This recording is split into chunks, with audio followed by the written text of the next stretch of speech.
Կան կանոններ, որոնք պետք է պահել կրծքագեղձերի առողջության համար։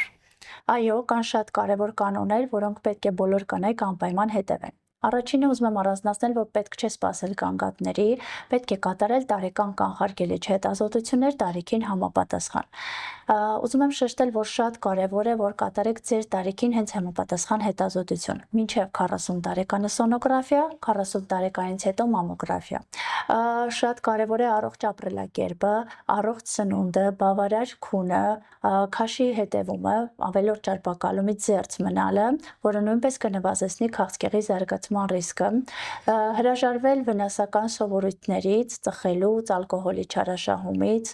անպայման ամեն ամիս կատարել ինքնազննում եւ ցանկացած նոր փոփոխության դեպքում դիմել մասնագետի, չհետաձգել հետազոտությունները։ Եվ ամենակարևորը, որ ուզում եմ առանձնացնել, հղիություն պլանավորելուց առաջ, հորմոնալ դեղորայքներ օգտագործելուց առաջ անպայման հետազոտեք կրծքագեղձերը եւ նման դեղորայքային միջոցները թող նշանակվեն բժշկի կողմից եւ ստանաք բժշկի հսկողության ներքո կուրծքը հետազոտելով։